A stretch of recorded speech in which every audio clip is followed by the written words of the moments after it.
নমস্কার sir madam, আমার নাম দেবজিৎ। আপনাদের সবাইকে টেকনিক্যাল দেবজিৎ ইউটিউব চ্যানেলে ওয়েলকাম জানাই।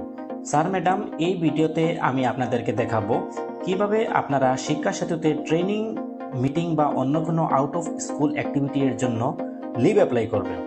আউট অফ স্কুল অ্যাক্টিভিটি বলতে কখনো আমাদেরকে বিভিন্ন ট্রেনিং, মিটিং বা অন্য কোনো ডিউটি, যেমন ইলেকশন ডিউটি, বিএলও ডিউটি বা কোনো সার্ভের ডিউটি, এইরকম বিভিন্ন কাজে শিক্ষকদের নিয়োগ করা হয় বা অ্যাটেন্ড করতে বলা হয়। এমন অবস্থায় আমাদেরকে স্কুলে অ্যাবসেন্টের রিজন শিক্ষা সেতু পোর্টালে আপডেট করতে হয়। তাই এই ভিডিওর মাধ্যমে আমি আপনাদেরকে দেখাবো কীভাবে আপনারা শিক্ষা সেতুতে লিভ অ্যাপ্লাই করবেন। ভিডিওটি শেষ অবধি দেখবেন, ভালো লাগলে লাইক করবেন এবং আমার এই চ্যানেলটি সাবস্ক্রাইব করবেন। এখন ভিডিওটি শুরু করি। তো স্যার ম্যাডামরা, অ্যাবসেন্টের রিজন আপডেট করতে হলে সর্বপ্রথম আপনাদেরকে শিক্ষা সেতু পোর্টালে লগ ইন করে নিতে হবে। লগ ইন করার পর আপনারা উপরে লেফট সাইড কর্নারে যে তিনটি লাইন আছে সেটার মধ্যে ক্লিক করবেন। এই যে তিনটি লাইন, সেটার মধ্যে ক্লিক করবেন। ক্লিক করার পর এখানে আপনারা 2 নম্বর অপশন দেখেন, টিচার অ্যান্ড স্টাফ। এই টিচার অ্যান্ড স্টাফের মধ্যে ক্লিক করবেন। ক্লিক করার পর অল্প স্ক্রল করে নিচে আসবেন। আসার পর এখানে আপনারা একটা অপশন দেখতে পাচ্ছেন, স্টাফ অ্যাবসেন্ট রিকোয়েস্ট আপডেশন। সেটার মধ্যে ক্লিক করবেন। এই দেখেন, স্টাফ অ্যাবসেন্ট রিকোয়েস্ট আপডেশন, সেটার মধ্যে ক্লিক করবেন। ক্লিক করার পর এখানে আপনাদেরকে একটা অপশন দেখতে পাচ্ছেন, আপডেট রিজন বলে। এই দেখেন, আপডেট রিজন, সেটার মধ্যে ক্লিক করবেন। ক্লিক করার পর এখানে প্রথম অপশন কি এসেছে দেখেন, স্টাফ। তো স্টাফ ক্লিক করে স্টাফের মধ্যে সিলেক্ট করে নেবেন। তারপরে ডেট দেবেন, কোন ডেটে আপনাদের ডিউটি পড়েছে। যেমন আমি একটা ডেট সিলেক্ট করে নিই। তারপরে কোন ডেট থেকে কোন ডেট পর্যন্ত আমি সিলেক্ট করে নিলাম। তারপরে অ্যাবসেন্ট রিজন, এখানে ক্লিক করলে দেখেন বিভিন্ন রিজনে আসবে।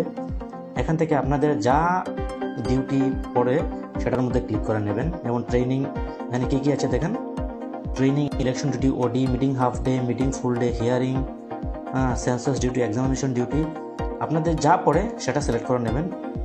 সিলেক্ট করার পর এখানে দেখেন আপলোড ডকুমেন্ট বলে একটা অপশন আছে। এই আপলোড ডকুমেন্টের মধ্যে ক্লিক করবেন।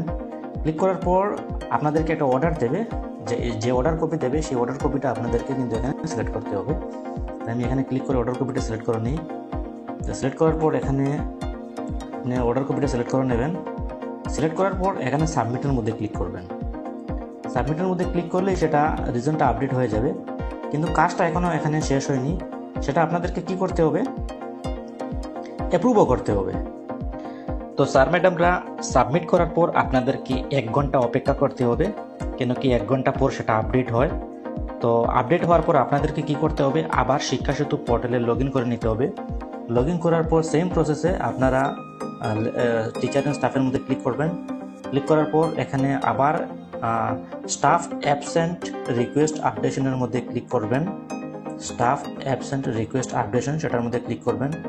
করার পর আপনারা দেখবেন আপনারা যেন রিজনটা আপডেট করেছিলেন সেটা এখানে এসে গেছে।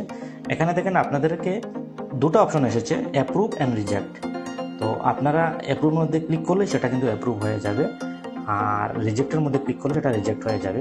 তো সেটা অ্যাপ্রুভটা করবে কে, সেটা করবে হেড অফ দ্য ইনস্টিটিউশন, মানে স্কুলের যিনি হেড টিচার বা হেডমাস্টার আছেন উনি করবেন। আপনারা নিজেতেই করতে যাবেন না, ওনাকেই বলবেন অ্যাপ্রুভটি করতে। তো এই প্রসেসের মাধ্যমে আপনাদেরকে অ্যাবসেন্টের রিজনটি শিক্ষা সেতু পোর্টালে আপডেট করতে হবে। তো ভিডিওটি কেমন লাগলো আপনারা কমেন্ট করে জানাবেন, ভালো লাগলে লাইক করবেন এবং আমার এই চ্যানেলটিকে সাবস্ক্রাইব করবেন। ভিডিওটি দেখার জন্য অশেষ ধন্যবাদ।